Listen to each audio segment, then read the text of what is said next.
बिस्मिल्लाहिर्रहमानिर्रहीम। अस्सलाम वालेकुम। क्या हाल है आप सबका?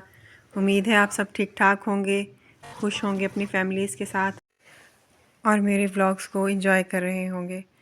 तो और बच्चों की जी असेसमेंट वगैरह चल रही थी, तो इस सिलसिले में आज उनको छुट्टी थी स्कूल से, तो बस मैं उनके लिए नाश्ता बना रही थी और हस्बैंड के लिए बना रही थी। और पराठा और अंडा ज़्यादा शौक़ से खाते हैं बच्चे, तो बस यही मैं बना के दे रही थी, फ्राई अंडा और पराठा, और हस्बैंड के लिए भी यही बना रही थी। और ज़्यादातर जी मक्खन के ही बनाती हूँ या देसी घी के, और हेल्दी भी रहता है बच्चों के लिए, तो स्पेशली अच्छा है क्या देसी घी या मक्खन के ही पराठे बच्चे खाएं।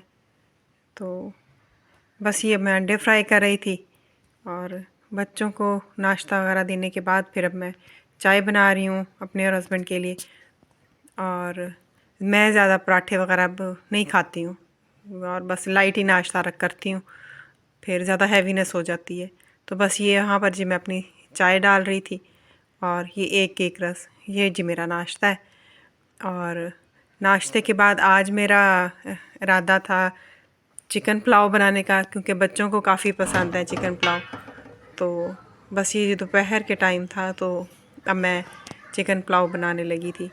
तो इसके लिए ये मैंने प्याज, हरी मिर्चें और लहसुन बना के रख लिया था, और अब इसको मैं ब्लेंडर में ग्राइंड कर लूँगी, और ताकि ये टमाटर वगैरह ये सारे बीच में नज़र ना आए, और फिर साथ लहसुन को भी मैं ग्राइंड कर लूँगी और बड़ा अच्छा से इसका एक पेस्ट बन जाएगा। और दूसरी तरफ जी मैंने प्याज ब्राउन होने के लिए रख दिया था और बारीक कटिंग करके, ताकि वो भी ब्राउन हो जाएं जब तक कि ये ब्लेंड हो। तो ये जी यहाँ पर प्याज ब्राउन हो रहे थे। कलर मैं थोड़ा ज़्यादा ही दूंगी, क्योंकि अच्छा लगता है थोड़ा सा प्याज के ऊपर कलर आया हो ना, तो इतने वाइट अच्छे नहीं लगते हैं। तो बस ये मैं थोड़ा ज़्यादा ही इसको प्याज को कलर दूंगी, ब्राउन करूँगी।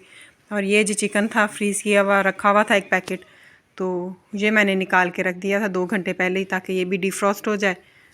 और बस ये मैं फिर इसमें ऐड करूँगी।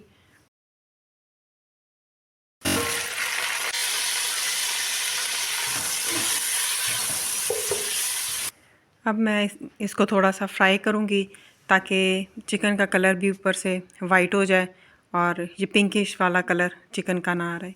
तो बस अब मैं यहाँ पर इसको थोड़ा सा भून रही हूँ, और थोड़ा सा इसको फ्राई करने के बाद फिर इसमें मैंने जो पेस्ट बना के रखा हुआ था टमाटर, लहसुन और हरी मिर्चों का, तो बस यहाँ पर मैं वो ऐड कर दूँगी, और फिर साथ आधी प्याली दही वो ऐड कर दूँगी। दही भी लाजमी डाला करें, क्योंकि इससे चावल टूटते नहीं हैं, और एक चावलों में थोड़ी सी ना खटाई सी भी आ जाती है, बड़ा अच्छा एक फ्लेवर आता है चावलों में।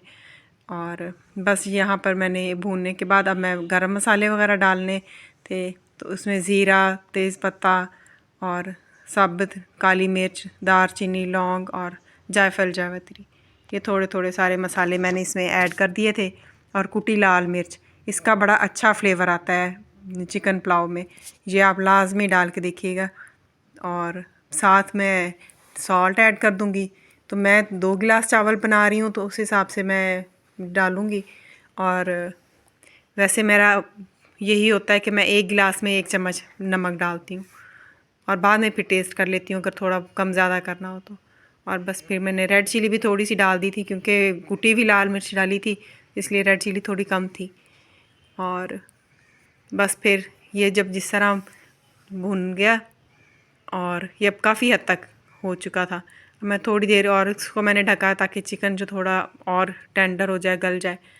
और अब यहाँ पर काफ़ी हद तक ये चिकन गल चुका था। अब मैं इसमें पानी शामिल कर दूंगी, और 2 गिलास चावल थे, तो पानी मैं इसमें 4.25 गिलास शामिल करूँगी।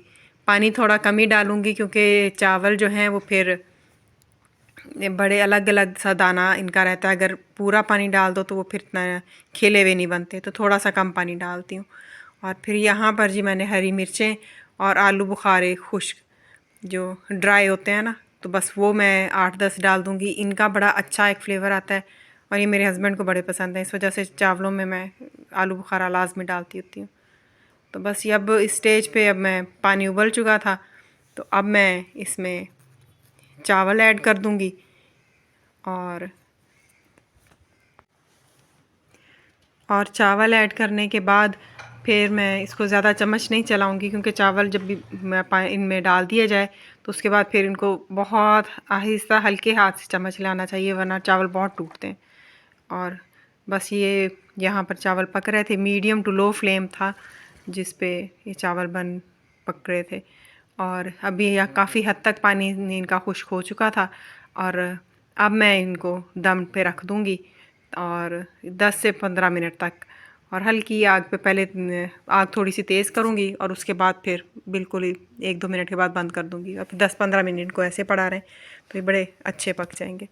और उसके बाद जी मैं रूम में आ गई, मुझे बेडशीट चेंज करनी थी, तो बस ये फिर मैंने उतनी देर बेडशीट वगैरह चेंज की ताकि फिर जब तक राइस रेडी होते हैं तो बेडशीट चेंज हो जाए।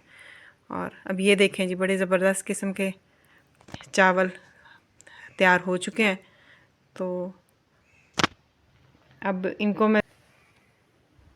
मैं जी इनको डिश आउट करूँगी और फिर आपको इनकी लुक दिखाती हूँ कि कितने ज़बरदस्त किस्म के बने हैं, और हर दाना अलग अलग सा है।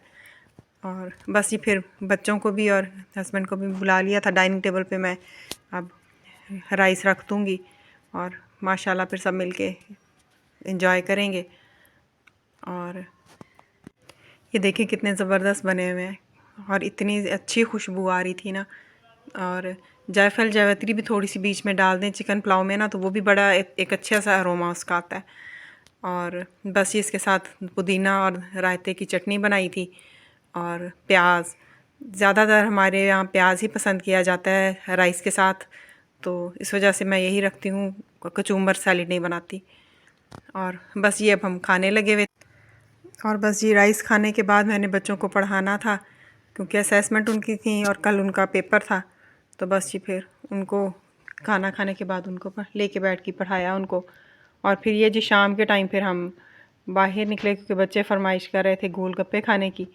तो ये फिर हम सब बाहर आए हुए थे गोलगप्पे खाने के लिए। और ये जी मेरी प्लेट थी, और मैं मसाला ज़्यादा डलवाती होती हूँ, बच्चों के लिए हम नहीं डलवाते, उनको मसाले के बगैर बिल्कुल प्लेन गोलगप्पे देते हैं। और वापसी पे फिर जी ब्रेड और अंडे ख़त्म हुए थे, तो बस ये फ्रेशको से हमने ब्रेड और अंडे लिए। तो उम्मीद है आपको मेरा आज का व्लॉग अच्छा लगा होगा। अगर पसंद आया हो तो लाइक, शेयर और सब्सक्राइब लाजमी कीजिएगा, और दुआओं में याद रखिएगा। अल्लाह हाफिज़।